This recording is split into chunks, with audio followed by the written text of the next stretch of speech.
It was the first morning of summer break when the Caldwell family's minivan bumped onto Old Willow Park's gravel lot, dust swirling behind it like a curtain being drawn. 11-year-old Zara and her 9-year-old sister Lily shot out of the sliding door before the engine even clicked off, sandals slapping the baked grass as they chased glittering dragonflies toward the lone oak that towered over the picnic field. Their father, Nate, was still unfolding the red-checkered blanket. Their mother, Grace, untied a knot in the cooler strap while warning them, half serious, half laughing, not to wander far. The girls' giggles slipped around the trunks, then faded behind the tree line. It was only a heartbeat of silence, the kind parents don't notice at first because a park is supposed to echo with children. But when the hush stretched longer than a breath and Nate finally called their names, nothing answered back except the lazy creak of a swing in the empty playground. In that single moment, an ordinary Sunday picnic cracked open, and something terrible poured in. Police combed the brush until dusk painted the lake purple, then kept going under portable floodlights, boots sinking into mud while search dogs barked at shadows. Flyers went up on every telephone pole from Clay Street to the interstate ramp. Grace slept with the porch light on, hoping two silhouettes would appear at the end of the driveway. Days dragged into weeks, seasons flipped, and the story of the vanished Caldwell sisters dulled into a cold case headline until people stopped saying their names at all. 11 years can erase footprints, but it can't erase the hole left behind, and the town carried that hollow space like a secret scar. Then, one ordinary Tuesday, a middle-aged treasure hunter named Marcus Reed pulled into the same brittle parking lot with a battered metal detector rattling in his trunk. Marcus wasn't chasing gold coins or Civil War buckles this time. He'd heard rumors about an old scout troop time capsule rumored to be buried near the Sentinel Oak, and curiosity is stubborn once it bites. He swept the coil in patient arcs, headphones humming faint static. Nothing, bottle cap, rusted nail, and then a stuttering beep so sharp it nudged his heartbeat faster. He knelt, brushed away leaves, and found a small brass locket crusted with dirt. Inside, behind the grime-fogged glass, lay a faded photo of two smiling girls in sun hats, one striped pink, one striped blue. The date etched on the back read the same summer the Caldwell sisters disappeared. Marcus drove straight to the sheriff's station, locket resting on the passenger seat like a fragile relic. Word spread quicker than wildfire. After 11 silent years, a treasure hunter had stirred up a clue under the very oak that had watched the girls vanish. Reporters craned microphones over wooden barricades. Old neighbors who had locked their grief behind curtains stepped onto porches again, whispering questions they'd forced themselves to forget. While detectives reopened evidence boxes that smelled of dust and sorrows, another thread of fate was weaving itself across town. On the 9 o'clock bus headed toward Briarview Medical Center, 17-year-old Jamal Turner stood swaying between aisles, headphones tucked in his hoodie as the city lights flickered past. Near the front, a visibly pregnant woman, maybe early 30s, cheeks flushed and shoulders tense, clutched the chrome pole, trying not to tip with every lurch. Before she asked, Jamal slipped off his backpack and offered his seat with a shy smile. She hesitated, startled by his easy kindness, then eased down with relief, murmuring thanks that trailed into the engine's roar. Stops later, just before the hospital loop, the woman pressed a folded note into Jamal's palm.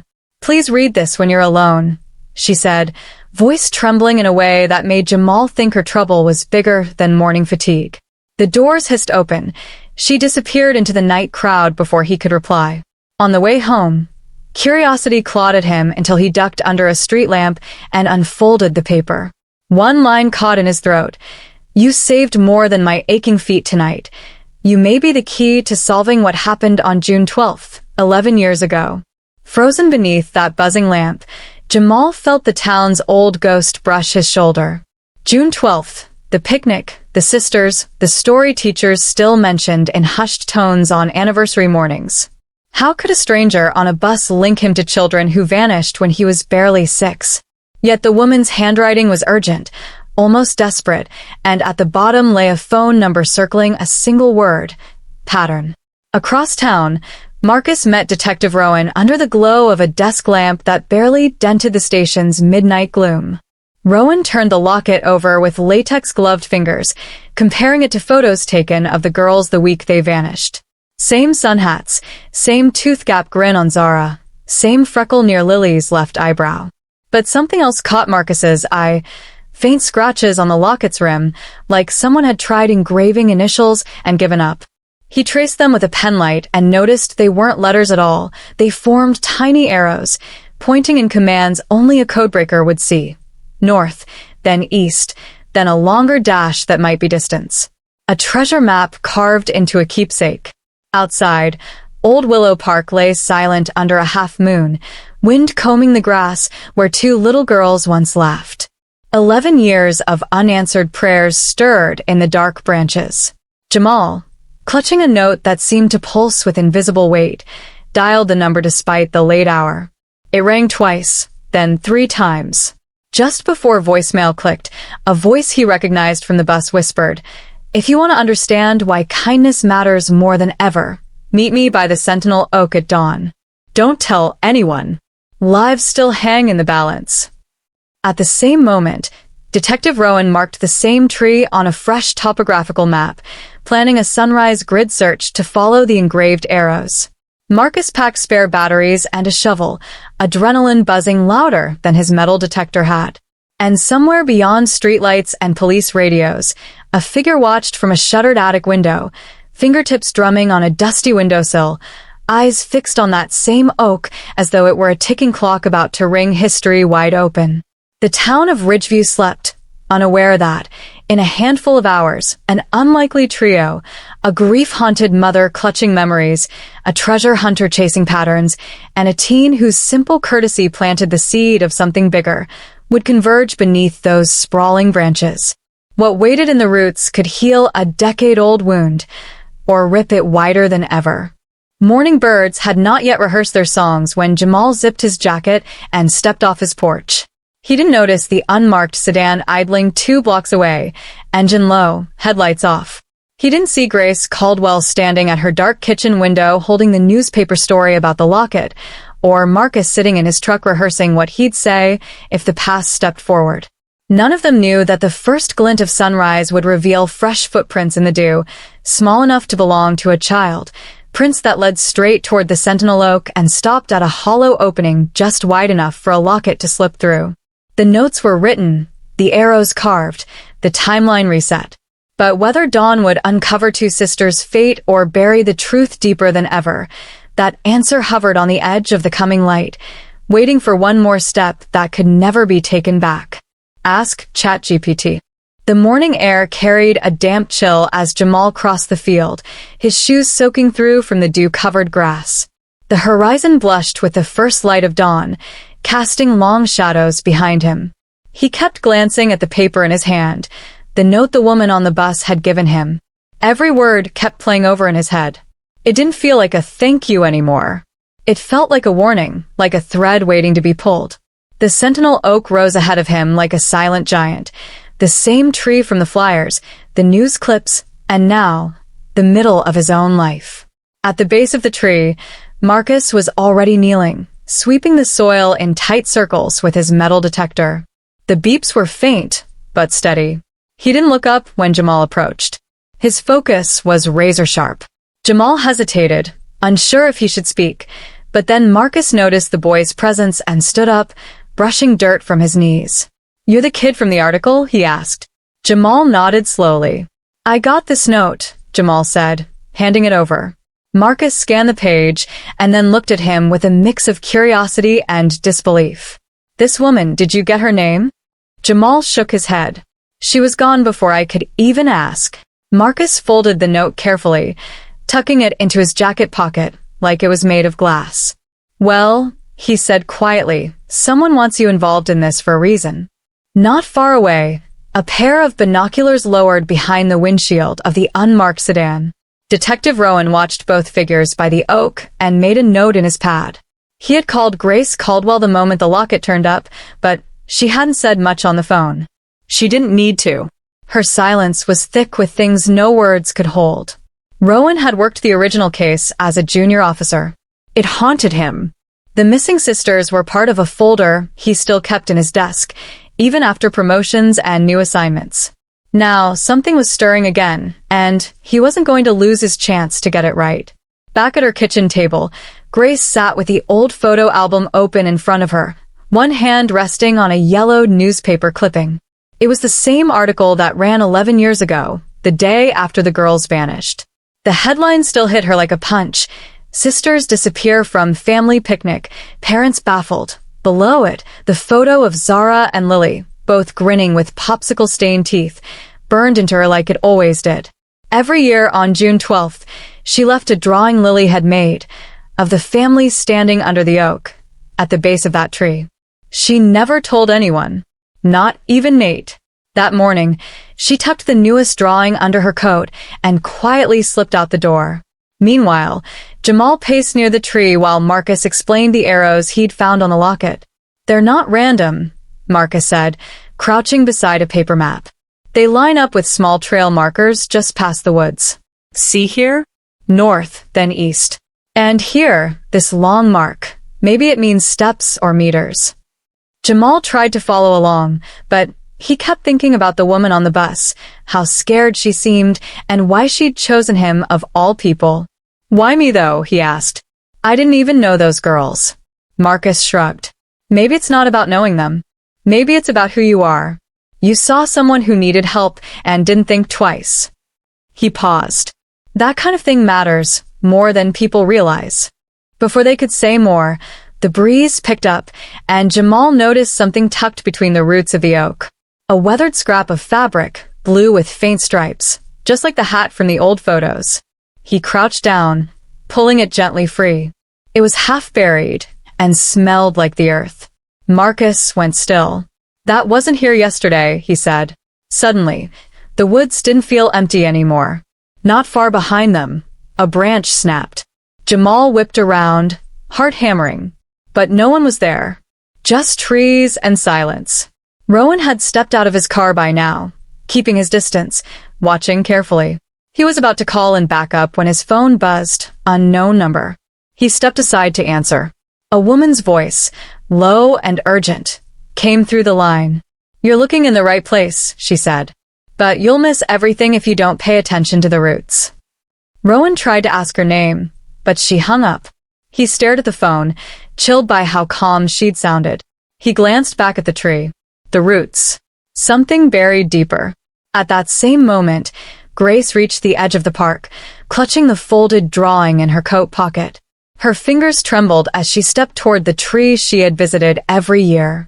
When she saw Jamal and Marcus near it, she froze. She didn't know them, but something in her gut tightened. The boy looked so young. Too young to be tangled in all this. And yet, he held the striped fabric like it meant something to him, too. "Excuse me," she said, her voice barely above a whisper. Jamal and Marcus turned. For a long second, no one said anything. Then Marcus stepped forward and offered the fabric to her. "Is this?" he asked. Grace took it in shaking hands. Her knees gave slightly, but she steadied herself. "It was Lily's," she said. "I tied it on her hat, so I wouldn't mix it up with her sister's." That morning, her voice trailed off. Jamal didn't know what to say, but he felt something stir inside him, a strange weight, like being handed a story that wasn't finished yet. Grace looked at him for a long moment. "You're the boy from the news," she said. He nodded. "I didn't do much. Just gave her a seat." Grace's eyes filled, not with sadness, but something else, recognition. Sometimes that's more than enough. From the trees, a new sound echoed, metal scraping against rock. Everyone turned.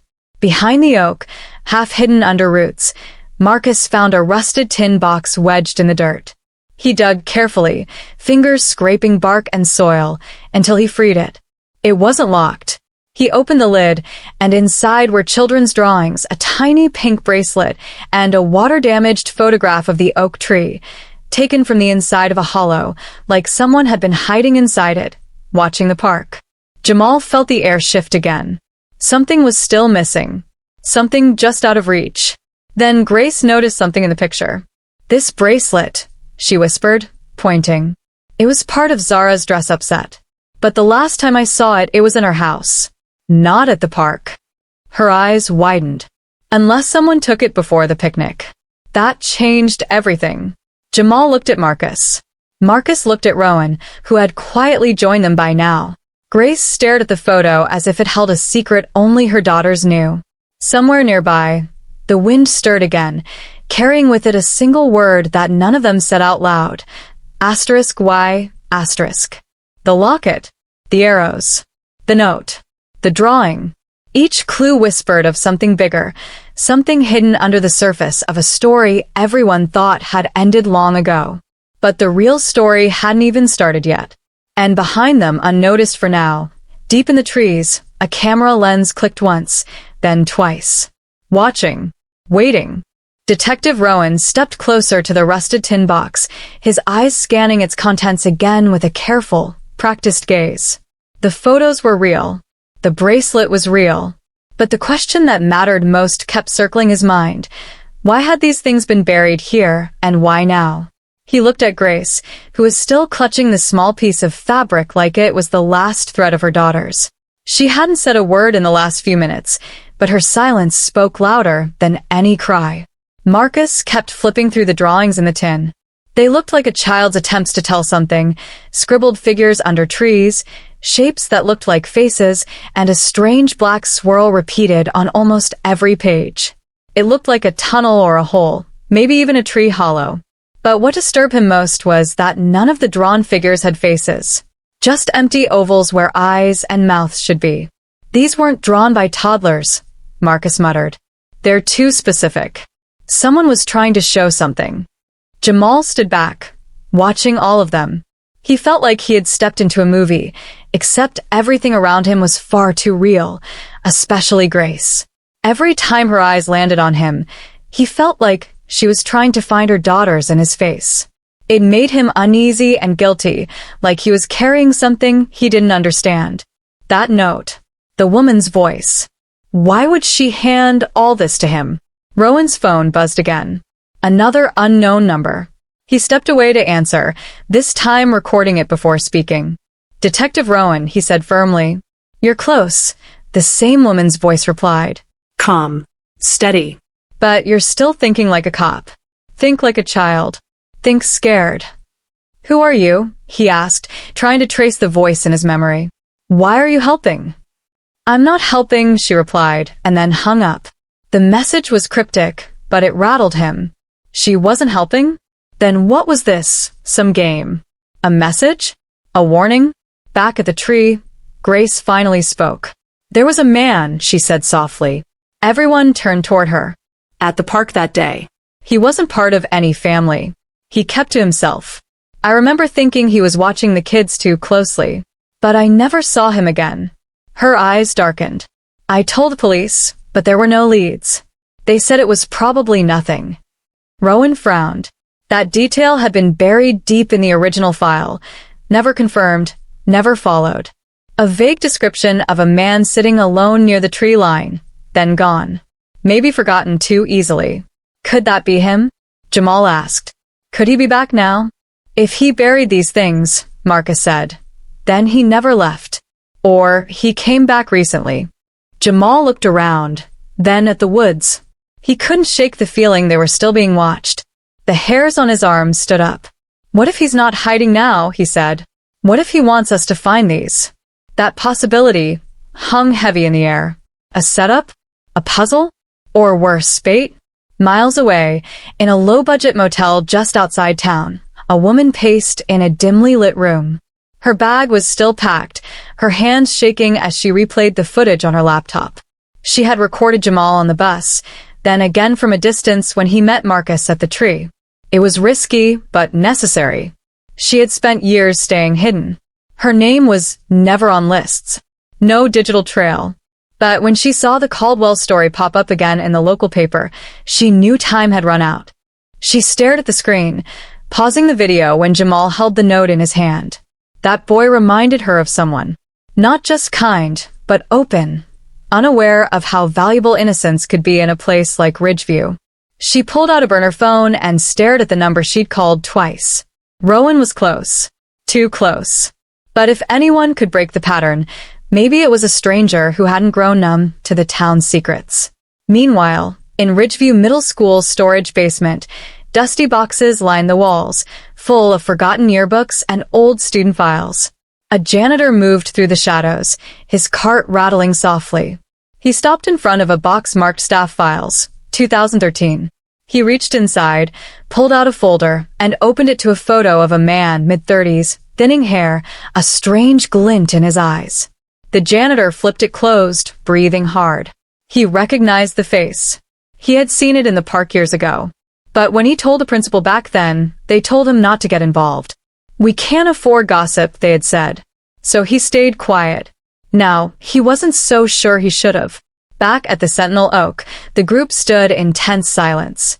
The morning sun had climbed higher, casting sharp shadows across the field. Marcus broke the stillness. "I think we need to follow the map," he said, pointing to the lines from the locket again. "This isn't random. He's showing us something." Rowan nodded slowly, but Jamal hesitated. "What if it's a trap?" he asked. "What if he's leading us away from where we should be looking?" Rowan turned to him. "You're right to ask that. But if we don't follow it, we're ignoring the only lead we've had in over a decade." He looked around. "We do this together. No one goes off alone." Grace stepped forward. "Then I'm going too," she said. "I've waited too long. I need to know." They all agreed to meet at the north edge of the park that evening, where the arrows seemed to point. As they started walking away, Jamal turned and looked back at the tree one last time. A single crow sat on the upper branch, staring down at him. It didn't move, just watched. What none of them saw was the small camera hidden inside a hollow just above eye level, blinking slowly. It had been recording everything since sunrise. And deep in the woods, under a pile of brush, something else waited. Something wrapped in canvas, hidden in an old storm shelter no one had used in years. The lock was still rusted shut, but inside there were more photos, more drawings, and something far worse than any of them expected. The story was no longer just about two missing girls. Now it was about who else had known the truth all along, and who had been keeping the door closed behind them. Ask ChatGPT. Evening fell over Ridgeview like a slow curtain, shadows stretching long across the park as the sun dipped low behind the trees. Jamal arrived first at the north edge, the folded note still in his pocket, now soft and worn from being held too tightly. The deeper into this mystery he got, the more he realized he wasn't just a bystander. Somehow, the woman on the bus knew that. She had seen something in him, something even he didn't recognize. And now he was in it just as deep as everyone else. Marcus pulled up in his old truck and stepped out with his backpack and metal detector, eyes scanning the forest with cautious calculation. "According to the markings," he said, pointing toward the dense tree line, "there should be an old trail entrance right around here. Maybe long covered up." A few minutes later, Detective Rowan arrived with Grace. She hadn't said much during the drive. Her expression was locked in a fragile calm, like any sudden word or sound might crack it open. She held one of Zara's last school notebooks in her lap, flipping through the worn pages silently. When she got out, her hands were steady, but her eyes searched the woods like they were chasing ghosts. The group moved slowly through the thick brush, following the faint arrow path Marcus had drawn from the locket's code. Jamal kept checking over his shoulder, sure they were being watched. The air felt too still. No birds. No wind. Just the crunch of leaves and the occasional snap of a twig underfoot. Grace paused and pointed at something ahead. A half-buried stone marker sat under a bent tree. It wasn't large, but its surface was carved with the same swirl symbol from the children's drawings, the tunnel shape. "That's not natural," Rowan said. "Someone put that here." Beside it, another set of arrows was scratched into the bark of a nearby tree, fresh. "He's guiding us," Marcus whispered, "step by step." Jamal crouched beside the stone and noticed a piece of cloth snagged on a thorn nearby. Pink. Torn. It looked old, maybe too old to be fabric from a week ago. But what shook him more was the way it was tied in a careful knot, just like a ribbon. It's like he's leaving breadcrumbs, Jamal muttered. They pushed further in, the forest pressing tighter. The path narrowed and curved sharply around a small ridge. That's when Marcus stopped dead in his tracks. There, he said, pointing. Hidden beneath fallen branches and brush, a narrow entrance sank into the earth. It was almost invisible, more like a crack than a door. But it had been sealed once long ago. The rotted wood was still nailed with rusted iron. Faint handprints were smeared across the surface, too small to belong to any adult. Rowan stepped forward and ran his fingers over the old boards. Storm shelter, he said, voice low, but not on any official map. Jamal stepped back. Someone used this to hide, he said. Or someone was kept in there. Marcus began pulling away the loose debris, and the smell hit them. Damp, earth, and something deeper, something human. Grace turned away quickly, one hand over her mouth. Rowan pulled out his flashlight and pried the old boards open with a crowbar. The door creaked wide, revealing a set of wooden steps leading into total darkness. He paused. We go in slow. Stay close. And no one touches anything. They descended into the shelter one at a time, the flashlight beam bouncing along walls stained with age. Dust floated like ash in the still air. At the bottom, the room opened into a tight space barely wide enough for 4 people. Shelves lined the back, stacked with old tins, notebooks, and a battered camera. A mattress lay in the corner, mold creeping across it. But what froze them all was the wall opposite the entrance. Photos. Dozens of them. Taped in a strange pattern, some overlapping, some cut in half. All children. Some blurry, others sharp. A few matched the old Caldwell case photos. But many did not. These aren't just of the Caldwell sisters, Rowan said grimly. There are others. Other kids.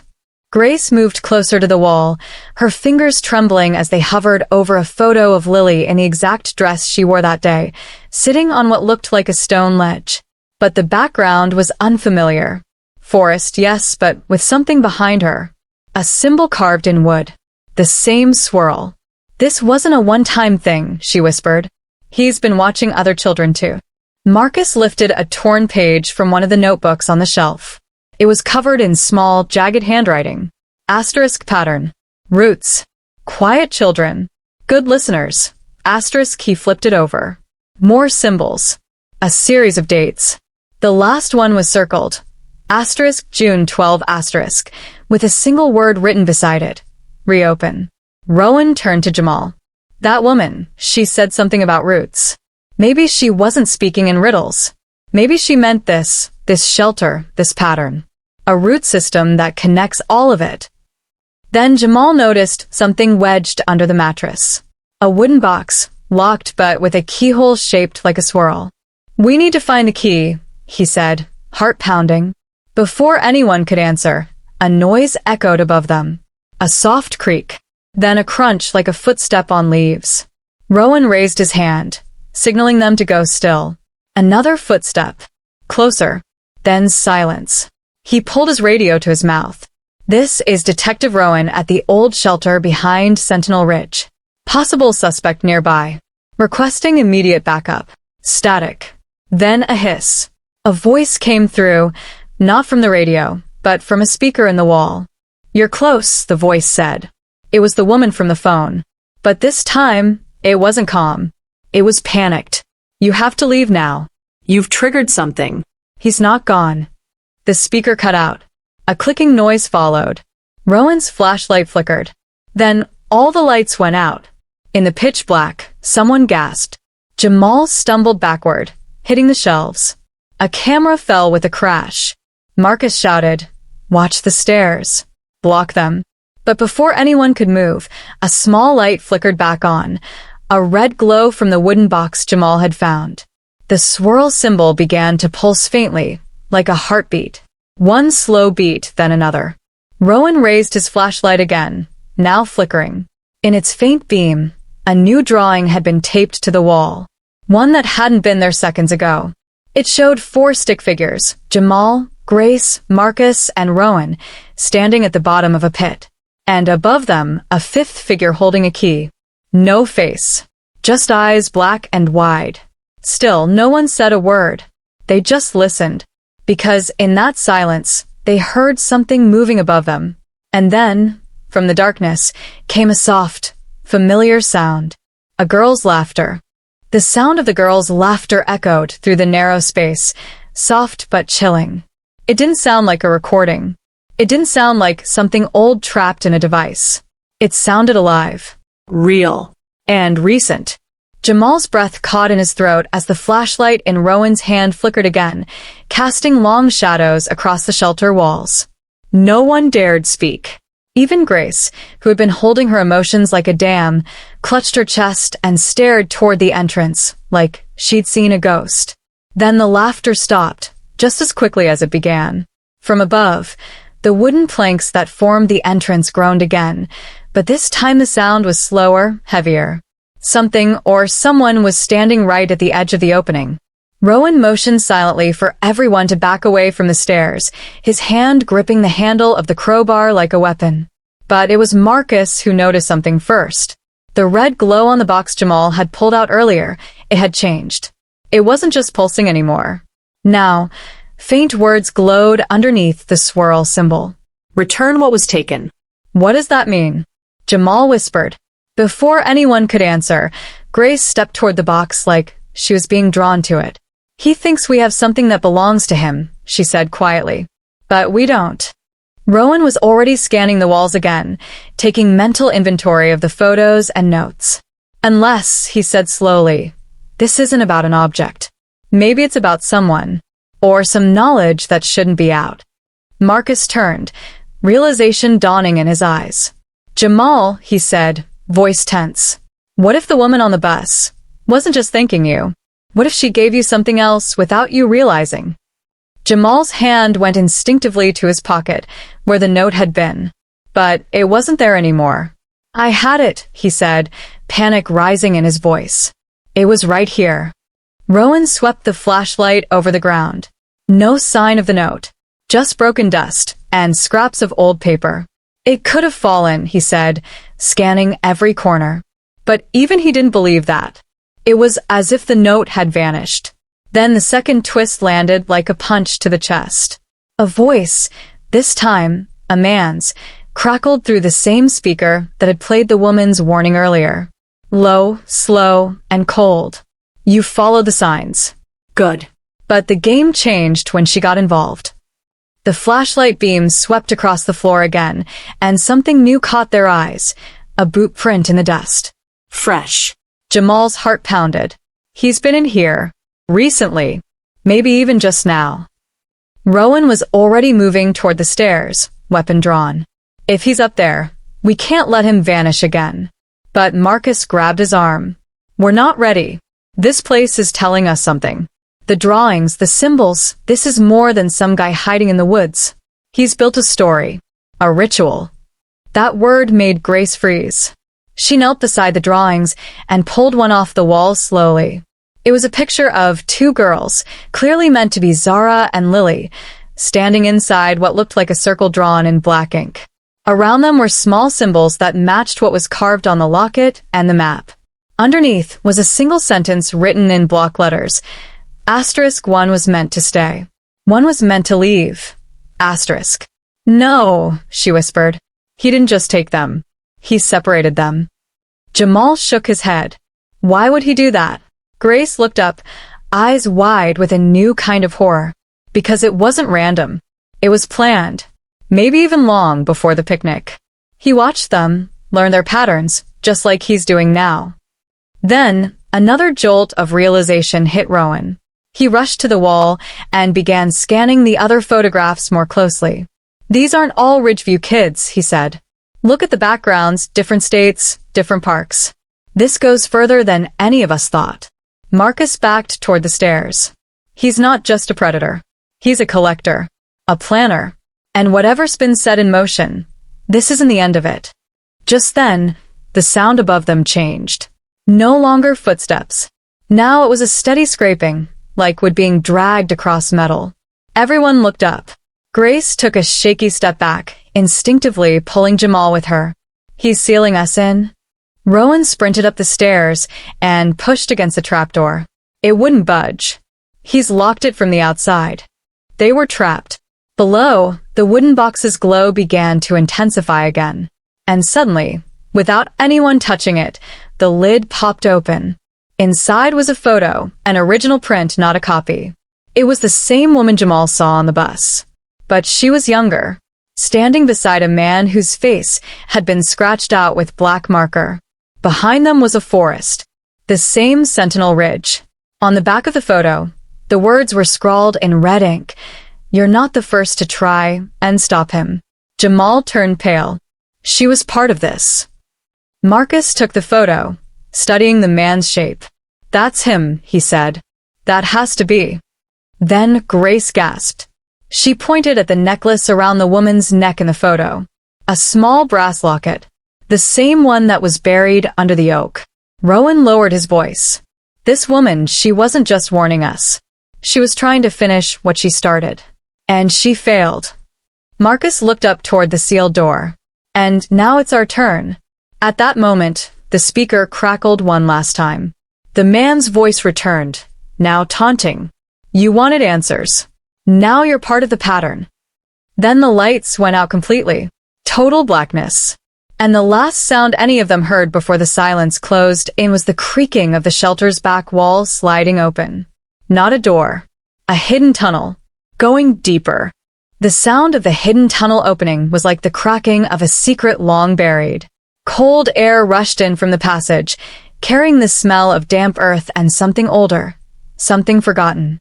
Jamal's heart pounded as he felt around in the dark, his hand brushing the edge of the now empty wooden box. The glow had vanished, and the red light inside it was dead. Marcus clicked on a spare flashlight and pointed it toward the new passage. The beam shook slightly in his hands as it revealed a narrow tunnel stretching forward, dug roughly through stone and roots. There was no telling where it led, but it was clear someone wanted them to follow.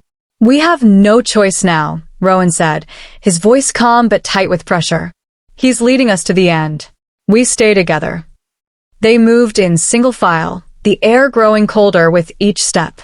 Grace walked with one hand brushing the wall, her fingers steadying her body, but her mind already sprinting ahead. She wasn't sure what they would find, but something deep inside her whispered that this was it, the place where the answers lived, and maybe something else, too. The tunnel twisted and dropped slightly, and then widened into a small underground chamber. What they saw stopped them cold. In the center of the room was a circle of smooth stones, like a ritual site. In the middle of it, lying on a bed of dried grass and torn blankets, was a girl. She was alive.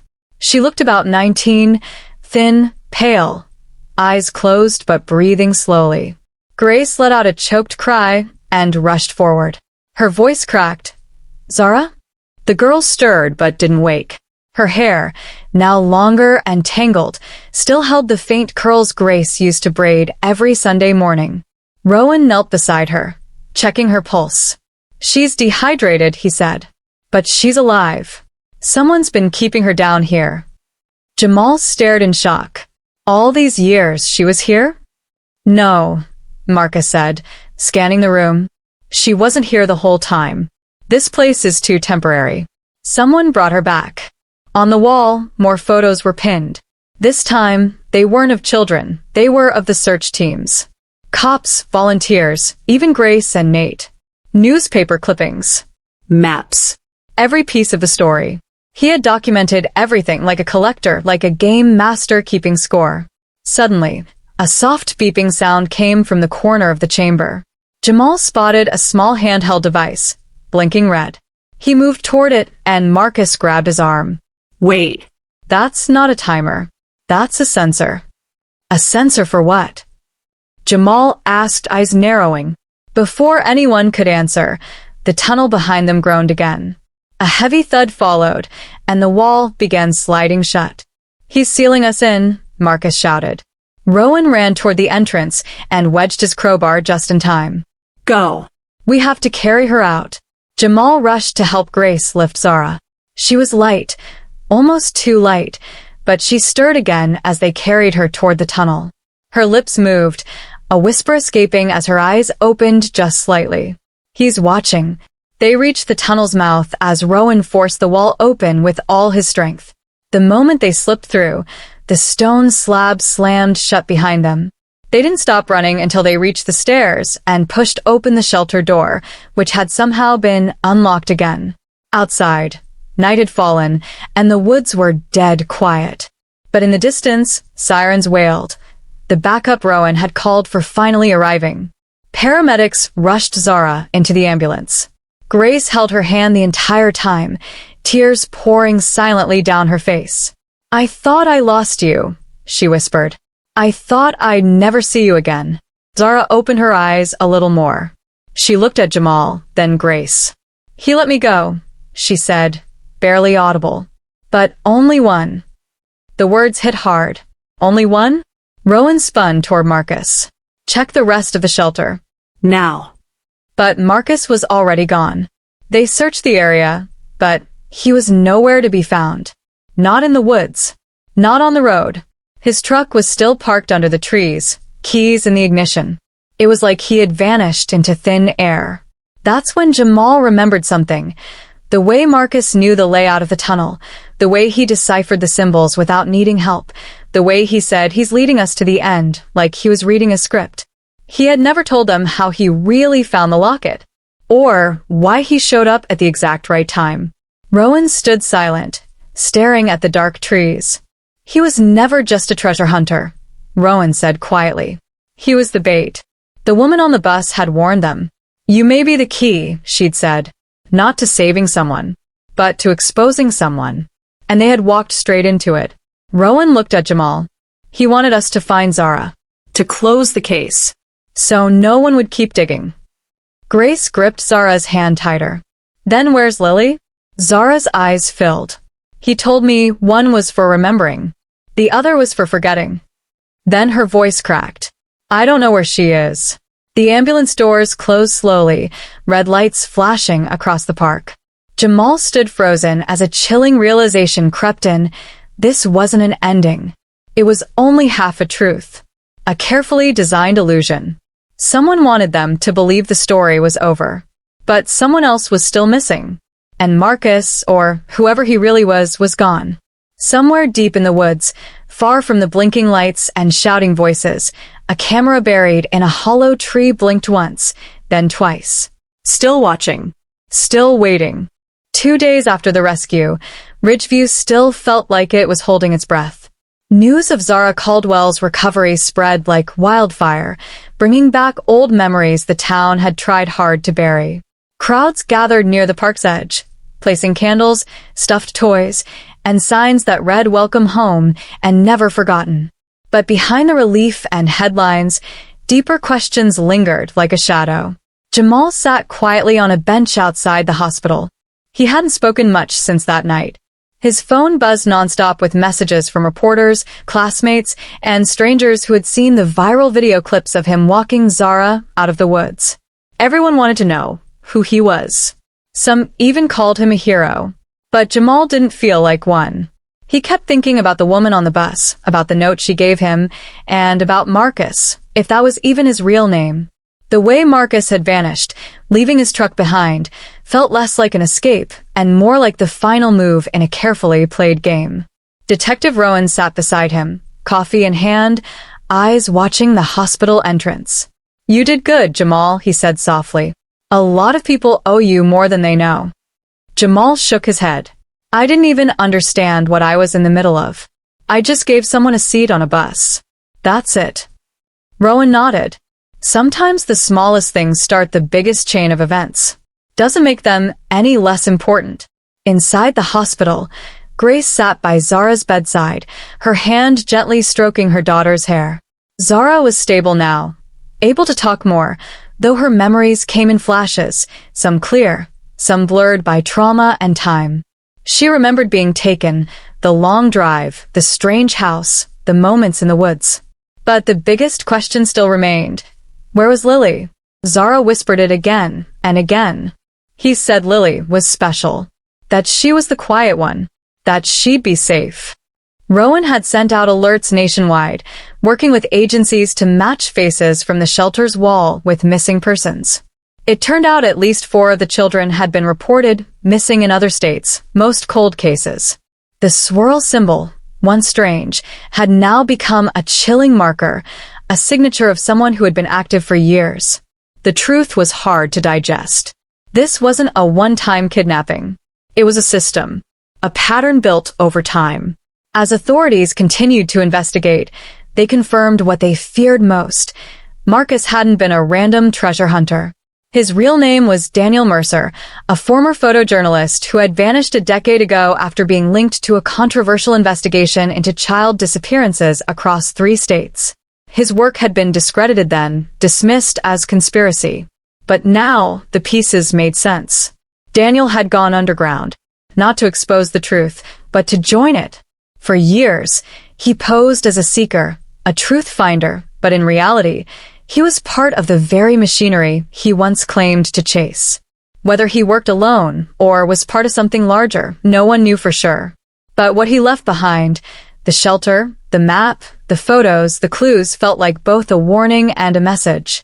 Zara told investigators that Daniel had changed over time. At first, he spoke like a teacher, a protector. He talked about saving the forgotten and restoring balance. But eventually he became distant, erratic. He mentioned a woman once, the same one Jamal met on the bus. Her name was Lauren. According to Zara, Lauren had once been involved in helping the girls but had escaped, leaving behind something that Daniel never forgave her for. That explained the note. Lauren had been trying to finish what she started.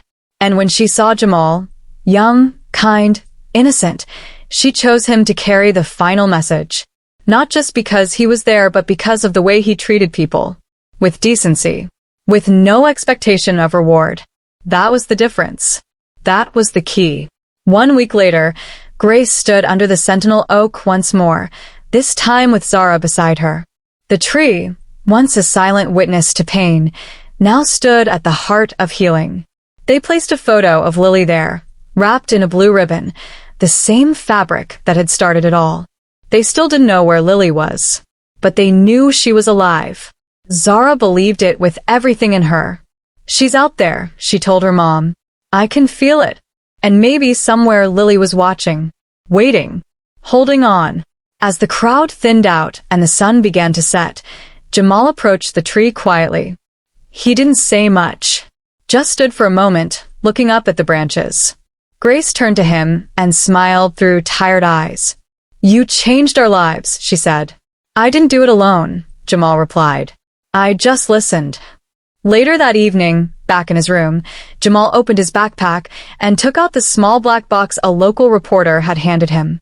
Inside was a medal for community bravery and a letter from a foundation offering him a scholarship.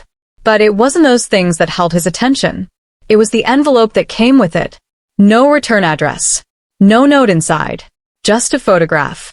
A picture of him sitting on the bus, taken from outside the window. Behind him, in the blurry reflection, was a face. Lauren. She had been watching the whole time. Jamal stared at the photo, his hands trembling just slightly. She was still out there. Maybe watching. Maybe waiting. Maybe helping the next person get one step closer to the truth. The story of the missing sisters had shaken Ridgeview to its core. It reminded everyone that even small choices, like giving up a seat, can unlock doors to long-hidden secrets. It reminded them that good and evil don't always wear obvious faces, and that healing, though slow, is possible. The shelter beneath the woods was sealed off, declared a crime scene. But the memory of it, the silence, the drawings, the whisper of laughter in the dark, those things stayed with everyone who stepped inside. Zara would recover. Grace would never stop searching. And Jamal would never forget the moment a stranger changed the course of his life with a folded note and a whispered truth. Sometimes, the treasure isn't gold or answers. Sometimes, it's the chance to be part of someone's rescue, to stand at the edge of something dark and choose to step forward anyway. And somewhere, beyond the trees, a girl named Lily still waited. The story wasn't over. But now, at least, it had begun to find its way back to the light.